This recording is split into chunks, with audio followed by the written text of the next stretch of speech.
Welcome to The Alignment Show, featuring conversations with folks who have taken steps to identify their highest values and align their lives around them. Time on this earth is not unlimited, and you may be seeking to make sure you spend your time on things that matter to you. These conversations will encourage you and support you in doing so. Now, let's meet this week's guest on The Alignment Show. And good morning, good evening, good afternoon, wherever you are in the world. You are once again on with The Alignment Show. We're having some tech issues this morning. That just seems to be part of used to be live radio that I worked in, live whatever this is. Whew. Oh, it just makes it fun though, doesn't it? And so we're glad that you're back with us again this week. We have an encore guest with us. We've been talking a little bit about her, and I'll introduce her in just a moment. Just want to remind you that we are in the pre-order stage on The Way of the 3-Year-Old Why. It's actually out there on the major retailers for pre-order. But remember, if you are subscribed here, let me just show you the site right here. You can take advantage of a price break, and there will also be some extra goodies for people who go through this link, Way of the 3-Year-Old Why. And those of you who are listening strictly on audio, you can go to donking.com. That's Don with a double N, DONN. What's my name here? DONNKING.com/3YO, and you will get to the same site here, so you can take advantage of that. I've always said as speakers, you don't apologize. So not apologizing here, but just context. Our disabled daughter has been in ICU in the hospital. This is day 20, I think. And so I am a little more frazzled than usual. I know Tracy's going to understand if I say something a little odd. Hope that you will too. I know that you will. But I'm very pleased to be able to go ahead and have this conversation this week with Tracy. Now, Tracy Borreson is all about authenticity, specifically in the digital space. I've gotten to know her over the last few months, met her through a connection that we have in common, Yurmi Kirkus. Hi, Yurmi. I think Yurmi's probably tied up this morning, but I'd like to acknowledge those connections. So a little bit about Tracy. In a world where it's easy to hide and follow someone else's path, Tracy endeavors to lead with her personal brand, as well as encourage others to find, own, and show up with their personal brand, leading the way.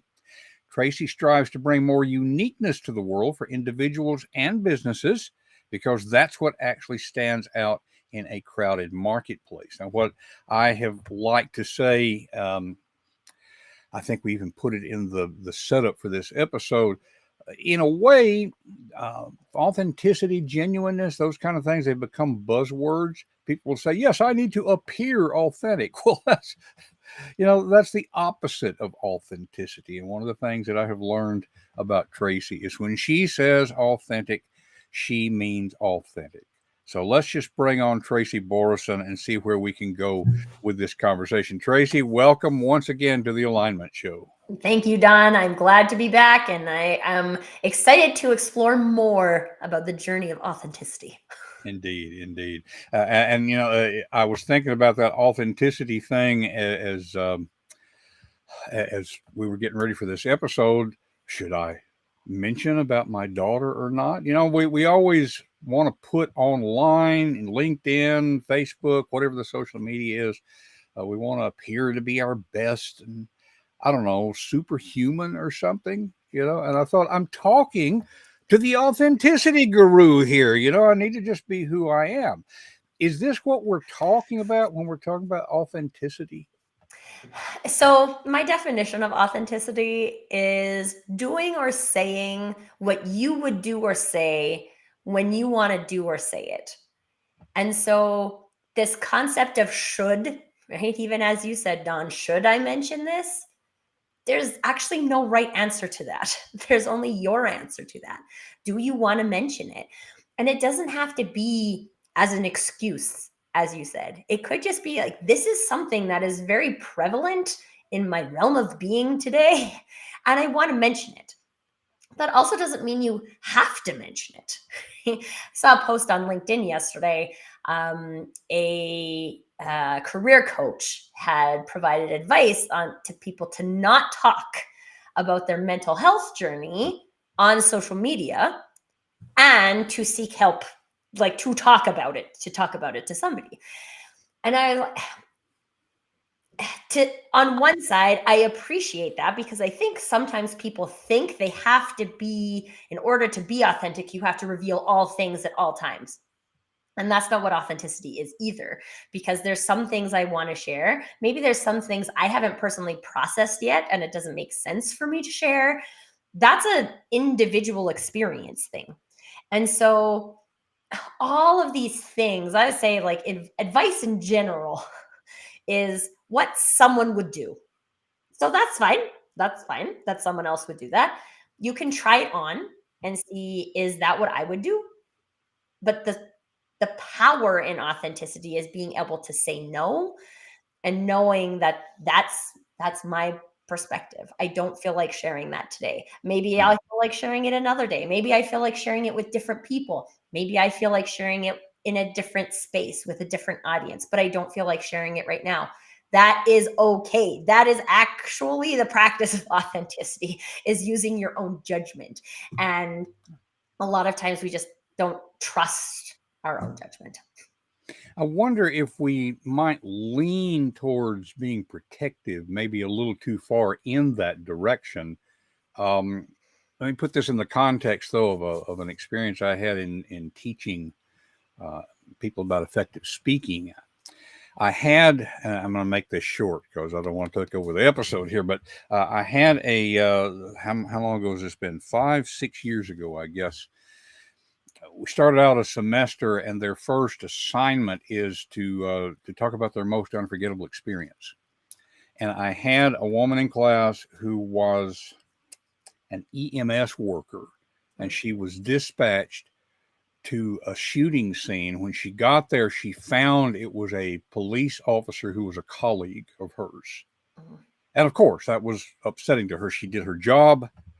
That was only 2 weeks prior to the semester. And as she was talking about this, she broke down in front of the class, crying, that kind of thing, which is fine. But, from a speaking standpoint, I tell people, if you lose it in front of the audience, then they can get tied up in feeling sorry for you, and then they miss your point. And in a way, bearing your soul like that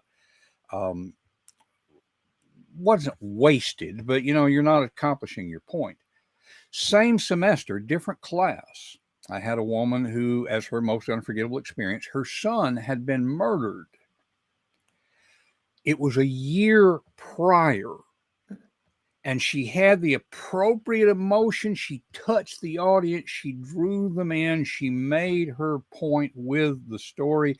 But because she had had time to process it, you mentioned processing, then there's an old saying that God doesn't waste pain. She was able to use her experience to positively affect other people. So now this is a long way around to say, is this part of how you decide, do I feel like talking about this? Do we get too shy because we think, oh, people aren't going to be interested in that. They're not going to be interested in me. But this processing thing can be how we avoid the fear of TMI, the too much information. What do you think? Well, I feel like there's a lot of things happening in this example, because I want to share this example because my son actually taught me this. So he's 5 now. He was probably about 2.5 or 3 at the time. What had happened is that my husband and I both drove we had a alley facing garage. And we both drove back there, but my sister had parked her car in the garage. So there's only room for one car in her garage. My husband forgot, so we both went back there. He remembered once we opened the garage, and he waved me into the garage, and he drove around the front.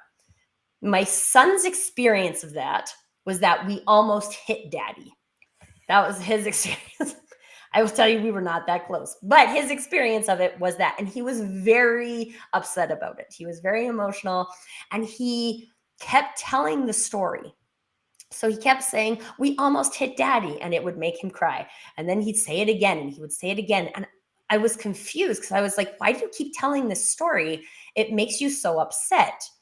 But then what I also watched happen was every time he told the story, he was less emotional about it. And by the 20th or 25th time he told the story, he was laughing about it. We almost hit daddy, but we weren't that close, right? I watched him process it. And this is a matter of 20 minutes or something. And so what I learned in that moment was that the storytelling can be part of the processing. And sometimes, depending on how you process, I'm very much a verbal processor. I need to talk about things. And so sometimes you have to tell the story in order to process it. Now, it's kind of up to you to use your judgment. Where are those times? What are those places? So I've had a grief counselor at different points in my journey. My grief counselor was the place where I told those stories because I needed to get it off my chest. I actually had this conversation with my husband once saying I need to talk about this. And he's like, I can't talk about this. And I'm like, that's fine. I don't need to talk to you about it, but I need to talk to someone about it.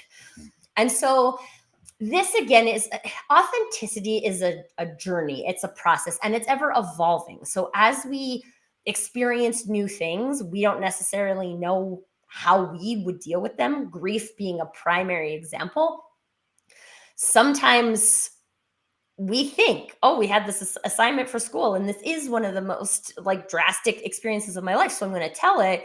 And we don't think about how we haven't processed that yet. And so there's just so many things at play in the human experience at any given time. And we can only learn through doing. So I would hope what that student of yours learned was that, oh, I haven't quite fully processed this yet. Maybe I need to find more safe spaces for me to tell this story so that I can process it. I had this example where this was a few years ago, the first year of COVID, my high school basketball coach passed away. And he was very, very meaningful to me. In my experience, one of the first people who saw my unique potential as a human instead of just slamming me into a box. And I wanted to write something to honor his memory. And I wasn't ready. So the day I found out about it, I couldn't. I didn't know what I wanted to say. And it wasn't until about a month later that I posted something on social media about it. And then it was amazing because his wife reached out to me, and then they asked me to be a speaker at his celebration of life and all of these things because I had time to process what I wanted to say, and we didn't rush into it. And I think the rushing is we're so obsessed as a society with productivity, right? I have this grief, I need to process it in 5 minutes. You can't do that. Even most people who have a lot of practicing grief can't do that. They just know their process, which is something I feel proud of now. I know my process. I can create space for my process, and then I can talk about it. But until then, I can't. And every individual has a different one. This is, again, why I think the conversation about authenticity is much deeper than most social media makes it seem. Right? This is actually you figuring out what you would do. And sometimes we only learn that by figuring out what we wouldn't do. Yeah, that's a really great insight. A lot of what you're saying fits into my overall thing. I'm really big on storytelling, and I'm always saying stories are how humans have always made sense of their experience. And I hadn't thought about tying it into what you're talking about, with your son, that the retelling of it is part of the processing. There's a lot of wisdom there about choosing who and where you tell your story. That's different than trying to manage the impression. I That's think, true. where, I want to seem like I've got it all together, so I'm going to hide. I know there's been a lot of pushback.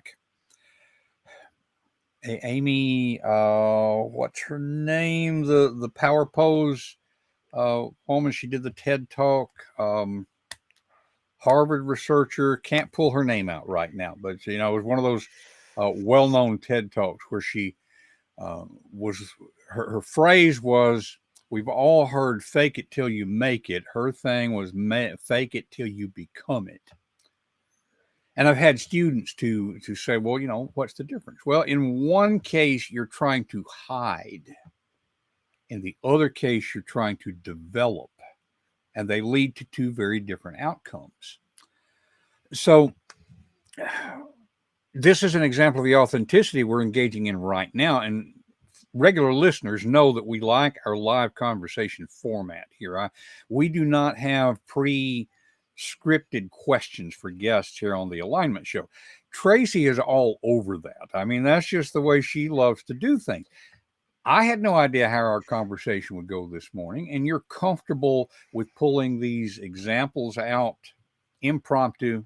They're just who you are. I'm going to turn the coin over here just a second. I'm thinking years ago when I was working for, let's just say, a major retailer in their headquarters. Okay. Because I don't want to throw anybody under the bus here.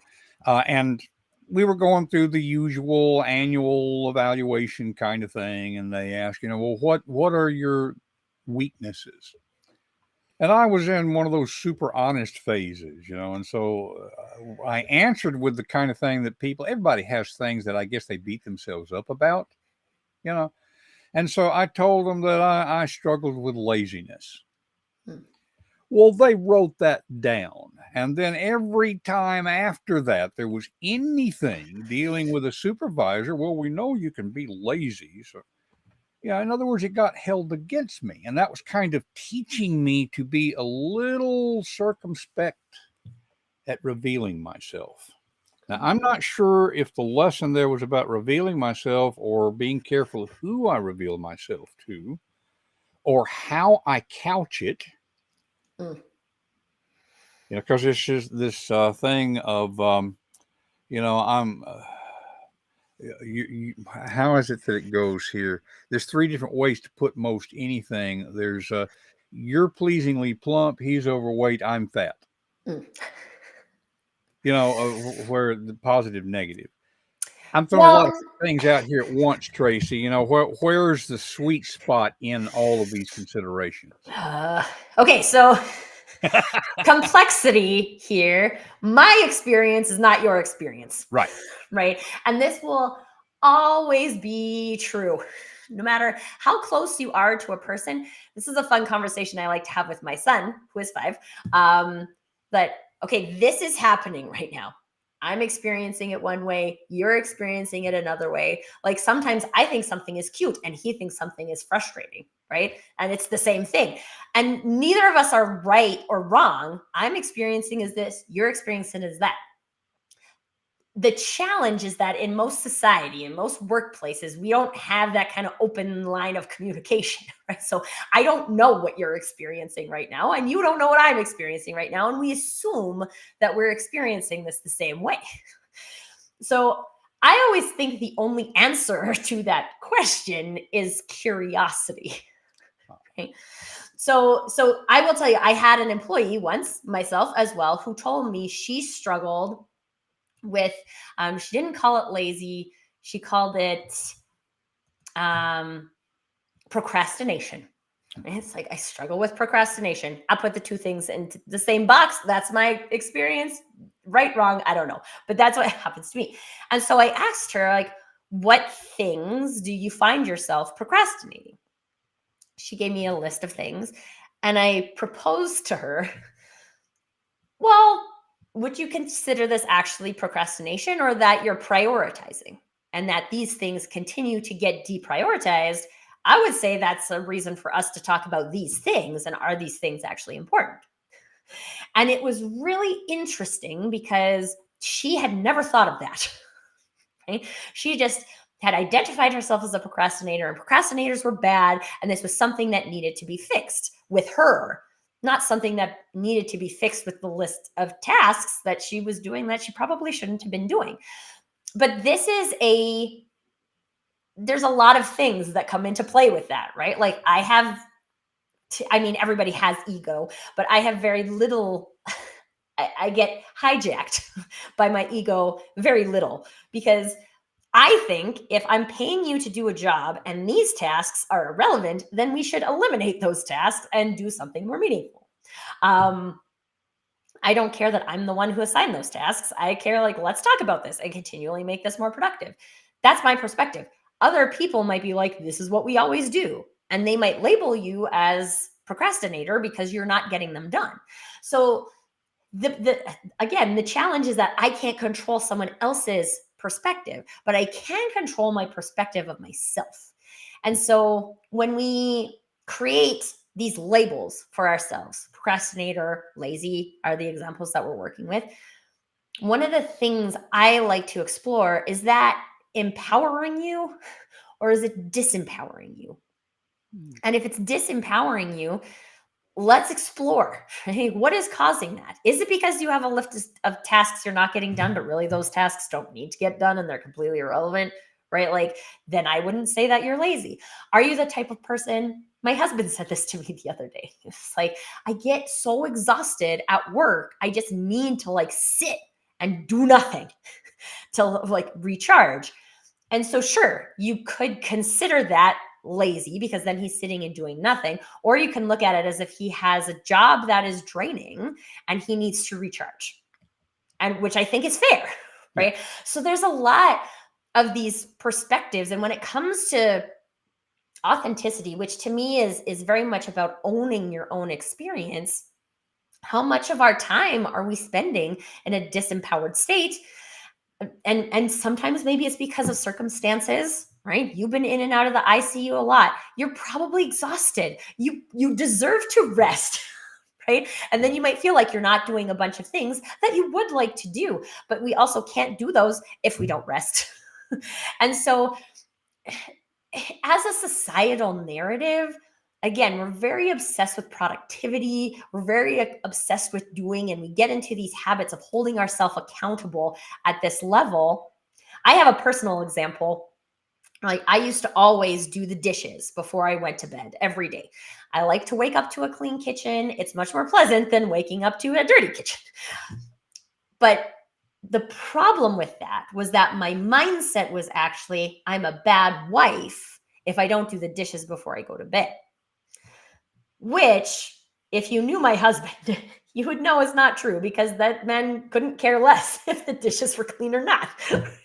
Like, he doesn't care. He doesn't notice, right? I'm the one who noticed. And I added a level of, it wasn't just, I like to have the kitchen clean. I added that level of, or I'm a bad wife, which isn't true. And once I explored that within my own experience, I could let that go. And now most of the time I do the dishes before I go to sleep, but not all the time. And when I wake up in the morning, I don't feel bad about myself because I didn't do the dishes.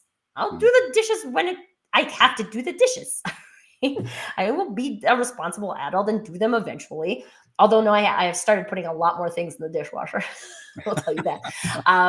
Even wooden spoons, which I'm sure lots of people will have a problem with. But like, this makes my experience easier. And I feel like, again, the win in authenticity, the win in owning your experience is that if someone comments on this and like, that's disgusting, you should never put a wooden spoon in the dishwasher, I'll be like, meh, I believe you probably have a point, right? And I do it. Right? So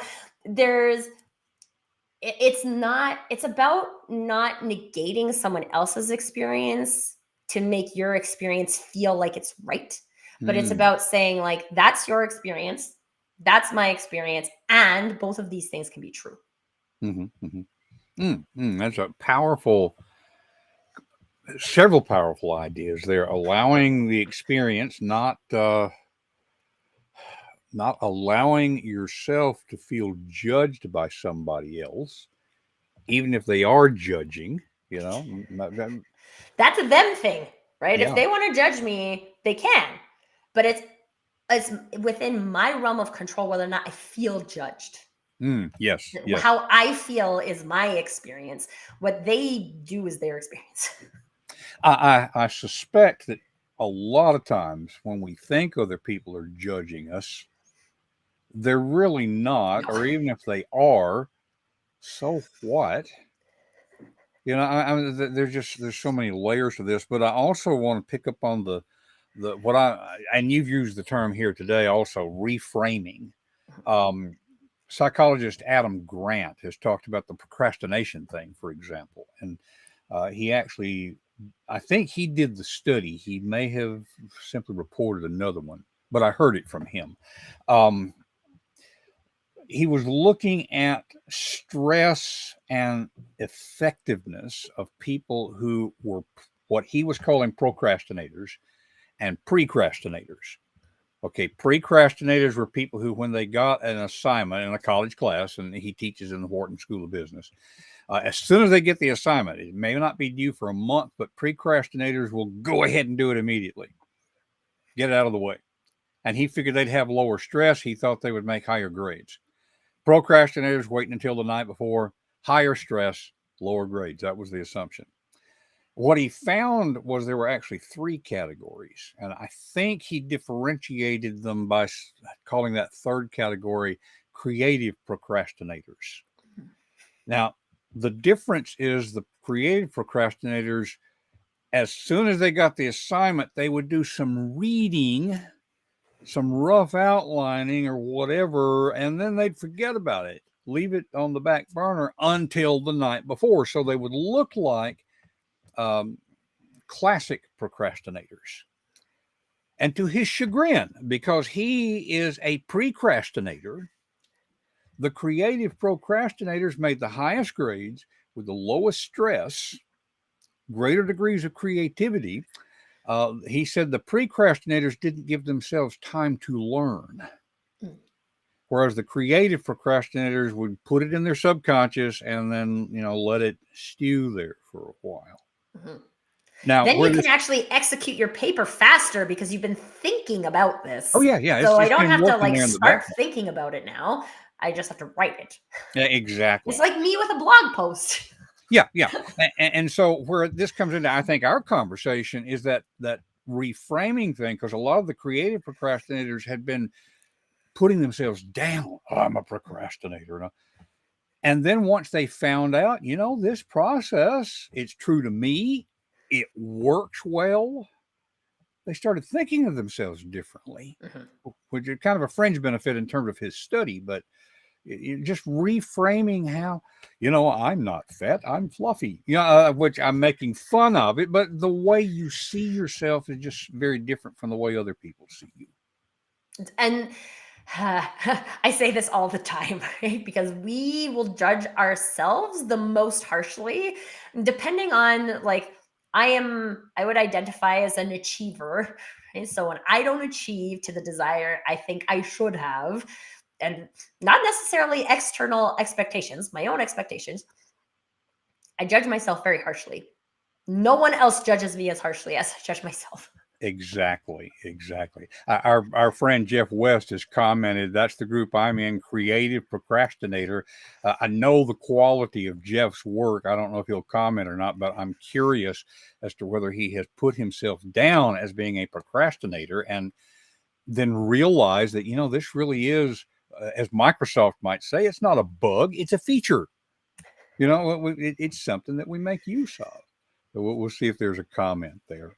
And I think that's a good point, right? Because sometimes a bug starts off as a bug, but then we realize that there's actually a benefit to having it. And that is kind of like owning your own experience. Right? Exactly. Jeff's we all have here. Character identity flaws, but are they flaws or are they part of what makes us awesome? Exactly.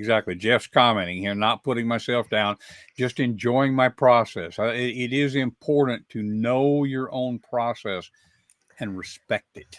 Find the parts that work, refine the parts that you can, but you can't do that if you're trying to hide not only to the world, but to yourself about who you are.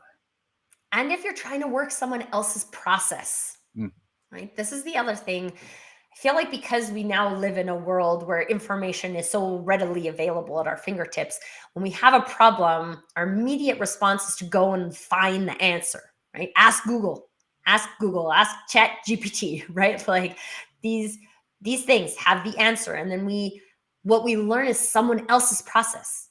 And it's not that the process is bad, right? This is the thing I provide warning to a lot in the like sales and marketing arena. It's not that marketing tactic or sales process is bad, and it also might not be aligned with who you are. So it's not always just about finding a process and executing the process. As I think a lot of us would attest to, that we have tried that in different realms of experience and it didn't work for us, whether it's processing grief or how to make a cold call or like how to get on social media and post something, right? There isn't one way to do it. And when we don't know our own way, we default to find someone else's way and copy someone else's way instead of using the same amount of resources to explore, like what Jeff says, enjoying my process or experimenting with my process, developing my process. And part of that is that we don't get taught that in school, right? We get taught that here's the question, here's the answer. You didn't think of it. It came from this book, right? And so we, to some degree, get programmed to go and find the answer. And I do not believe that research is bad. I believe that research is awesome. I just also believe that when you learn something, you have to try it on. You have to feel like, is that what I would do? Is that what I would say?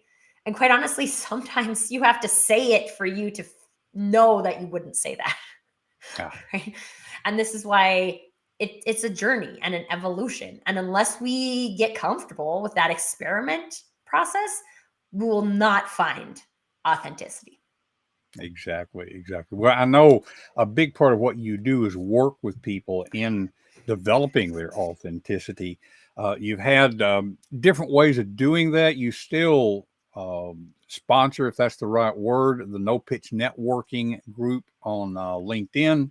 What's your current project? What are you working with people on most right now? My current project is called Crazy Stupid Marketing. And the reason being is that there is much. So my background is marketing. I worked in the marketing industry for 20 years. And there's so much bad advice, a lot of bad advice on the internet. And people who think that they take a Facebook ads training and now they're Facebook ads experts. Like, and perhaps they are experts in the technology side of that. But in marketing, authenticity is really, unfortunately, gone in the way of the dodo. That people don't even think marketing is about authentic and building relationships and connections and things like that anymore. And what people fail to see is that the really powerful marketing efforts are always about humans connecting with humans every single time. And the thing about authenticity is it's not about, so if I look at this from an individual perspective, this isn't about me connecting with all people. It's not possible. I connect with specific type of people. Don, you and I connect because we have a belief in alignment, a belief in authenticity. Not everybody has that. And it doesn't make those people wrong or bad. It just means that they're not your people. Mm-hmm. If you have a specific product or service that you sell, it's really not all people that will buy it, even though maybe theoretically it could be all people that buy it, right? It could be that all people use Amazon who have an internet connection, which is most people now. But like, I don't use Amazon. I prefer to support small businesses. I like to shop local. I don't use Amazon if I can help it. And that doesn't mean Amazon is bad. And it doesn't mean the people who shop on Amazon are bad. It just means that I have a preference. And when I share who I really am and the things that create those foundational reasons why I make those types of decisions, people can align with that or people cannot align with that. And that is how you find your brand community. Those are your people. They might be clients, they might be partners, they might be vendors, they might be referrals. I don't know what they're going to be, but they're your people. And your people see you. Your people see you differently than your not people do, right? You're not your people, just like maybe they see you, maybe they don't, right? But your people, when they see you, they feel you, they connect with you. And there's like this two-way relationship that happens, which is why I'm so passionate about no pitch networking, because it's a networking space where people build relationships instead of just make a pitch. And what crazy stupid marketing is about is like showing, okay, here's the things people might be telling you. My favorite one is I help statements. Okay? Marketing loves to tell you that you should just have an I help statement. I read another LinkedIn post about this the other day. If your tagline doesn't say who you help, then you aren't doing your job. If your tagline, you're like, if you want to come to my profile, anyone who isn't connected with me, my tagline is about creating togetherness based on uniqueness. In essence, that is what I do through marketing, but I don't tell people that I help them with their marketing and sales and processes. If you want to learn about that, listen to a live with me. Come and have a chat with me. Right? I don't need to tell you all things at one time. It's not a thing, right? Like people write books that are like, how long is your book, Don? How many pages? 170 pages. 170 pages. If I read one of those pages, would I understand everything that's happening in the book? Probably not. No. Not sure I do. I'm sure the authors don't either. But that's the reason why a book is 170 pages, because it takes a minute or like an hour to explain what's going on and to get into the rhythm and to tell the story. And then we go online and we think we're supposed to do this in one sentence. And there's literally people who are telling you this, right? They're telling you this, and lots of people are telling you it. So they think it's good advice. And then, so the whole point of crazy stupid marketing is to show people like, here's what the advice is telling you, and here's why it doesn't make sense. Now, here are some things you could try instead that are a little more authentic, that will actually allow you to speed up your sales process, which as far as I'm concerned is marketing's job. And so you can, the amount of people who are spending so much time, sorry, now I'm like on the horse and I'm like frustrated about it. But like the number of people, especially small businesses, entrepreneurs who are spending like an insane amount of money and time on marketing that's doing nothing for their business. This is who this show is for. Please stop doing that. It's not necessary. And to some degree, I think we've been bought into this narrative that I have to do that. I have to spend 4 hours a day on LinkedIn to find clients there. No, you don't. That's wrong. Maybe someone told you that. It's not true, right? Maybe if you follow that process, it's true. But what if you followed your own process? Perhaps it's not true. So there's anyway, so much bad information. The point of the show is to like peel away all of the stupidness and reveal what can be accomplished when we get back to the core of connection, which is authenticity. Excellent. I gotta ask, for folks who are on video, they've been seeing where I put the QR code up and I've shared your LinkedIn on the screen. Is LinkedIn the best way to find out about crazy stupid marketing? Yes. Okay. Yes, it is. Let's make sure we say it out loud. And also for folks who are on audio only, you can go to confidencecultivators.com. You will find the show notes that will have links in it. But if you go to LinkedIn and you look for Brands That Speak, BRANDSTHATSPEAK, then that's Tracy's link. I also noticed that there are only, I think, 2 Tracy Borresons on LinkedIn, so fairly easy to find. There's a lot of Don Kings out there. So that works out nicely. But we'll have those links in the show note. I didn't know if you because we didn't set this up ahead of time, didn't know if there was a link direct to your show. And we can put that in the show notes also if you will send that to me. But right. Yes, you can. One of the things, the shows are on my YouTube channel, and the link is on my website, so we can put my website in there. Okay. So we'll share all those links in the show notes, folks. We are running out of time. Tracy, don't go away, because I want to not only properly thank you, but share a little quick something with you. But we're over time once again, folks. We're doing this every week. We just have so much to talk about. Tracy, thank you for being here. Let's tell folks about coming up next week. Next week's going to be a solo show, because officially October the 15th is when the pre-orders go up for Way of the 3-Year-Old Wine. Now, it's already out there, but that's sort of a launch. And so I'm going to talk more next week. That would be the 18th, about the Way of the 3-Year-Old Wine, the story behind it, what it may mean for you. That's going to be coming up. Very much appreciate you being here with us on the Alignment Show. I can't remember if I mentioned it at the beginning or not. Starting December 1st, we will be moving from broadcasting on Wednesday mornings to broadcasting on Friday mornings. That's December 1st. But throughout October and November, we will continue to be right here, 10 a.m. Wednesdays live with the Alignment Show. Thank you for being here.